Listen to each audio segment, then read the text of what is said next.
Barikiwe. Naitwa Anselm William. Naomba tushirikishane neno kwa ufupi sana ambalo tunataka tuzungumzie kwa habari ya dhambi.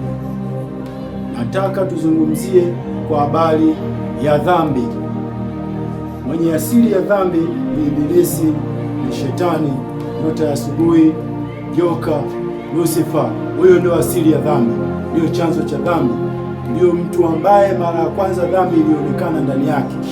Ni mtu ambaye hapo kwanza aliumbwa mkamilifu, aliumbwa katika uzuri, na alikuwa mfano wa kitu ambacho kinaweza kikamsifu Mungu katika namna zote za uimbaji na muziki.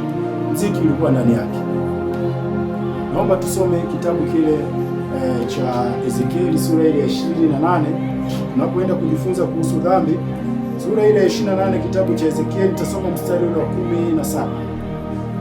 Mstari wa 17: moyo wako uliinuka kwa sababu ya uzuri wako, umeiharibu hekima yako kwa sababu ya mwangaza wako. Nimekutupa chini, nimekulaza mbele ya wafalme wapate kukutazama. Isaya 14 mstari wa 12: jinsi ulivyoanguka kutoka mbinguni, ewe nyota ya alfajiri, mwana wa asubuhi, jinsi ulivyokatwa kabisa, ewe ulioangusha mataifa. Kwenye Ezekieli anasema nimekutupa chini. Kutoka wapi? Kutoka mbinguni. Baada ya Shetani kuasi na kuonekana dhambi ikawa iliumbwa katika ukamilifu, lakini katika ukamilifu wake ule dhambi ikaonekana ndani yake. Hekima yake, alikuwa na hekima sana kuliko malaika wote. Hekima yake ikaharibiwa, uzuri wake ukanajisika, akatolewa kwenye mlima wa Mungu, akatupwa chini. Ezekieli anasema nimekutupa chini, 28:17, nimekutupa chini. Alafu ukienda kwenye Isaya nawe anazungumzia hilo habari kwenye sura ile ya mstari wa 12, anasema jinsi ulivyoanguka kutoka mbinguni. Hivi vitabu vina Ezekieli anasema jinsi ulivyoanguka kutoka, Isaya anasema jinsi ulivyoanguka kutoka mbinguni, na Isaya anasema jinsi ulivyoanguka kutoka mbinguni, na Ezekieli anasema nimekutupa chini. Ina maana alikuwa na mahali pake mbinguni, alikuwa na eneo lake mbinguni. Baada ya kuasi, Mungu akamtupa chini. Chini wapi? Alikotupwa duniani. Huku tuliko sisi ndiko alikotupwa. Sasa tunazungumzia dhambi. Nia ya hii klipu ni kuzungumzia habari ya dhambi kwenye Agano Jipya na Agano la Kale na Agano hili Jipya. Kwenye Agano la Kale dhambi ilikuwa shida sana. Dhambi ilikuwa tatizo sana. Dhambi ilisumbua, yani Shetani alisumbua sana mbinguni na hapa duniani. Kipindi cha Agano la Kale alisumbua mno. Yaani dhambi ilikuwa bado haijapatiwa tiba stahiki. Ilikuwa tu inajaribishwa kwa kuifunika tu ndani ya mwaka mmoja, mwaka mwingine dhambi inaonekana iko pale pale. Unaenda tena dhambi ile ulioungama na kufuku, kila mwaka unatakiwa urudie tena kuitubu, ukijumlisha na dhambi za mwaka huo. Ilikuwa ni shida. Yaani dhambi ilikuwa inasumbua. Shetani alitikisa sana duniani na mbinguni kipindi cha Agano la Kale. Dhambi ilisumbua sana kwa sababu wokovu ulikuwa hujapatikana bado. Tiba, permanent solution ya dhambi ilikuwa Kristo alikuwa hajaja bado ili kuleta tiba halisi ya dhambi. Kwa hiyo Shetani alikuwa anasumbua sana. Ndio unakuta kipindi cha Agano la Kale Shetani japo alitupwa kutoka mbinguni, lakini mahali pake bado palikuwepo. Mahali pake hapakuondolewa. Katika vita ile ambayo alikuwa anapigana, alitupa chini ardhini. Alitupa, lakini mahali pake bado palikuwepo mbinguni. Ndio maana unakuta kwenye Ayubu wanazungumza, wana wa Mungu wapo wanamfanyia Mungu ibada, wapo mbele za Mungu. Shetani naye anatokea. Wewe Shetani, ulishatupwa duniani. Mungu anamwambia Shetani, una shida gani? Anasema mimi nimetoka kuzunguka huko duniani hivi na hivi, kuangalia huko na huko.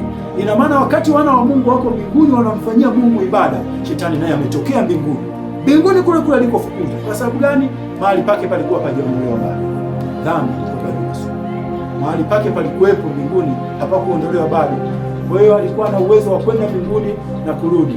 Anasababisha majanga. Ndio unaweza kuona kwamba alikuwa na uwezo hata wa kuzuia maombi ya Danieli. Kwa kumtumia mfalme wa Uajemi na mkuu wa Uyunani, aliweza kuzuia maombi ya Danieli. Majibu ya Danieli yasifike. Aliweza kumzuia Gabriel yasifikishe majibu ya Danieli hadi Mikaeli akaja kumsaidia. Aliweza hata kushindana na Mikaeli kwa habari ya mwili wa Musa. Shetani alikuwa anasumbua sana Agano la Kale. Alisumbua sana kwa sababu mahali pake bado palikuwa. Lakini unapokuja kwenye Agano Jipya sasa, baada ya Kristo kuja mbinguni, baada ya kumponda, baada ya kumsaga, Biblia inatuambia Yohana aliona mahali pake pameondolewa mbinguni. Kwenye Ufunuo sura ile ya 12 mstari wa 7 na wa 8 anazungumzia hivyo, anasema kulikuwa na vita mbinguni, Mikaeli na malaika zake wanapigana na joka na malaika zake. Joka na malaika zake hawakushinda, wakatupwa chini ya ardhini, wala mahali pao hapakuonekana tena mbinguni. Huu ukombozi huu, anasema sasa huku sasa umekuwa wokovu mkuu, umekuwa ukombozi mkuu huko mbinguni, maana ametupwa chini yule mshtaki wa ndugu zetu, ametupwa chini, ametupwa, maana mahali pake pameondolewa. Kwa hiyo tangia kipindi hiki cha Agano Jipya, shetani hana kitu tena, hana mamlaka wala hana access tena ya kufika mbinguni kuweza kuongea chochote na Mungu. Hiyo access katika Agano Jipya hana, alishaharibiwa, alishapondwa na mahali pake pameondolewa mbinguni. Yohana alivyoona Yohana tofauti na alivyoona Ezekieli, tofauti na alivyoona Isaya. Wote kina Isaya na Ezekieli waliona ametupwa chini, lakini hawakuona kwamba mahali pake pameondolewa, mahali pake palibaki. Yohana sasa, Patmo kule, Yesu anakuja kumwonyesha kwamba mahali pake sasa pameondolewa, baada ya Yesu kuja kumaliza wokovu na kuleta wokovu duniani na kuleta ule utukufu wa wokovu ule. Mahali pa shetani paliondolewa, hapapo tena mbinguni. Kwa hiyo shetani katika Agano Jipya si tishio tena, sio kikwazo tena, sio tatizo tena. Shetani tunazungumzia dhambi. Katika Agano hili Jipya, dhambi sio tatizo tena, imepatiwa suluhisho la kudumu.